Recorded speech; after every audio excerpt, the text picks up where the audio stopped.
Well, hi folks. So recently on Anzac Day morning, it was a beautiful morning in Auckland. So I went for a walk along the waterfront there, and I was passed by a group of Free Palestine protesters on bicycles, and they were all waving their flags and shouting the usual slogan. So because it was Anzac Day, I couldn't help myself. I had to tell them, hey guys, don't you know the Anzacs already freed Palestine? What was their response? Well, I'll tell you that in a minute. But you know, it's interesting, isn't it? This is not generally very well known. Think Anzac, and we normally think of places like Gallipoli, of course, Flanders in France, maybe Crete, World War II. But Gaza, Beersheva, Jerusalem, those are not normally names that we associate with our Anzac history. And yet, Australian, New Zealand forces played a decisive role in World War I in liberating the area that was then known as Palestine. Don't believe me? Well, let's have a look at this map. This is Google Maps, of course, and this is Israel. And as you will see, I've highlighted an area in the south near Gaza, because if we zoom in, we will find just east of Gaza City this marker, Anzac Monument. It's right there next to the current Israel-Gaza border. And this is what the monument looks like. It's not some small plaque. It's actually quite a substantial monument. And there are other Anzac plaques and monuments as well in places like Beersheva and Tel Aviv. So what's the story here? Well, today, to help us find out a little bit more about that story, I want to refer to this book. This is The New Zealanders in Sinai and Palestine. And it was written by a chap called Lieutenant Guy Powles, who served with the New Zealand forces at the time, and it tells firsthand the story of the Anzac campaign there. And as you know from my other history videos, I always prefer firsthand accounts. Now, this book, actually over 100 years old. It used to be my father-in-law's, and I found it lying about, and I'm so glad I did, because it tells some fascinating stories, including a couple of very interesting ones about Jerusalem. But before I get to that, let's just review the big picture of what happened here. So, at the end of 1915, after the failed Gallipoli campaign, the Anzac forces were sent to Egypt, and they were reorganised there, and many were then sent on to Europe. But the Australian and New Zealand mounted rifle brigades were reunited with their horses and with some camels, and they were tasked with defending the Suez Canal from the Ottoman Turks. So, super fast history lesson. The Ottomans had dominated the Middle East for centuries, and here's actually a map of the Ottoman Empire at the outbreak of World War I. You can see all the area shown in green was part of the Ottoman Empire, and it includes the area then known as Palestine. Of course, Palestine was not a nation state and never had been. It was simply a geographical area which the Romans had renamed Palestina in the 2nd century to try and erase Jewish connections with the land which had previously been known as Judea. And over the centuries, various empires had occupied this area, including the Ottomans, from around the 1500s until World War I, when the Anzacs turned up. And as I said, their first task was to defend the Suez Canal, which they did successfully. And then, along with some British forces, they turned the tables on the Turks, and they pursued them all the way back up through Sinai and through the area that was then known as Palestine, actually all the way to Damascus.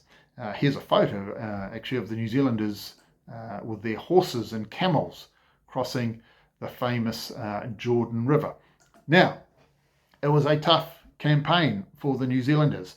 There were long treks in desert sandstorms, and then freezing rain and mud as they ascended the mountains in Jordan up towards Amman. And Powell's writes of some of them being so exhausted that they started hallucinating as they rode their horses through the night. But they demonstrated the usual Kiwi grit and courage and determination.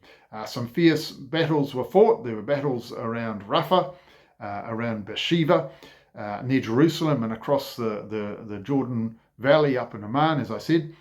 Many involved some pretty gutsy charges across open country to take entrenched Turkish positions.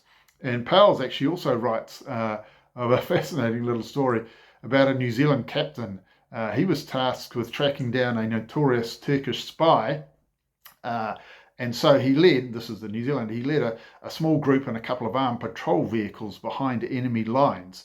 And on the road south of Hebron, they rounded a corner and ran slap bang into the middle of a Turkish infantry company. And Powell's writes that they continued at speed, firing all the way, and eventually came out the other side and arrived in Beersheva, to the astonishment of the English soldiers guarding that town. They couldn't believe that these crazy Kiwis had come all the way through the enemy lines and ended up in Beersheva.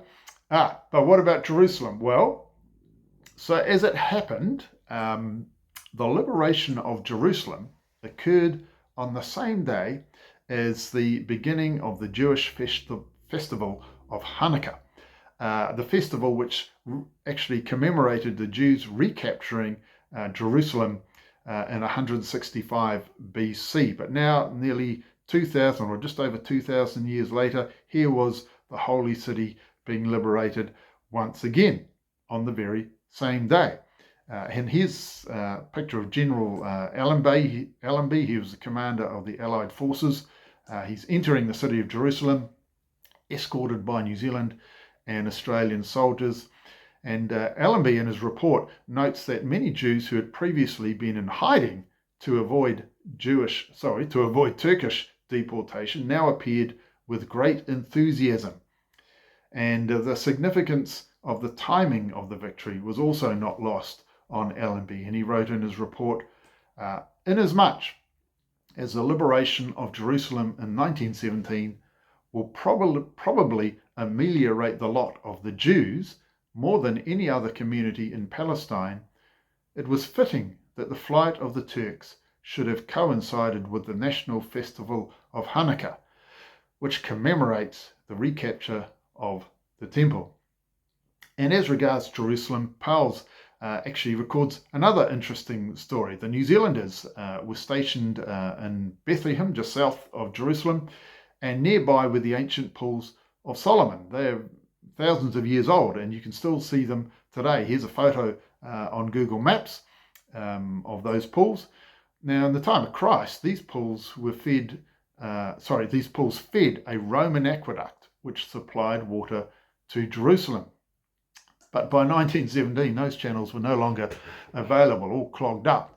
But with a bit of work and some Kiwi ingenuity, the New Zealand Army engineers set up a new system to supply Jerusalem with water from the same pools. And Powell's records, short 6 months after our occupation, the city of Jerusalem was in possession of a water supply of 280,000 gallons per day. Not since the days of the Romans has running water been so plentiful in the Holy City. So here we are. The Anzacs have liberated Palestine from centuries of Ottoman rule, and the New Zealand Army engineers have reconnected the ancient water supply to Jerusalem, an action which is in some ways almost prophetic, because when you consider what happened next, because the British didn't claim the land which they had won. Instead, they committed in the Balfour Declaration to set it aside for the establishment of a Jewish homeland, thus allowing the ancient people of the land to reclaim their heritage. And yes, there was a bit more water to go under the bridge before the state of Israel was reborn in 1948. But the liberation of the land from the Ottomans was a critical part of that story. And I, for one, am proud that our New Zealand soldiers were part of that special moment in world history. So, how did those Free Palestine protesters react when I informed them that the Anzacs had already done it? Well, of course they denied it, but they also looked pretty puzzled because they clearly had no idea what I was talking about, which perhaps suggests that, basing your history or politics on 15-second TikTok and Instagram reels might not be the best approach. Maybe you should read the odd book or two, especially from people who were there at the time.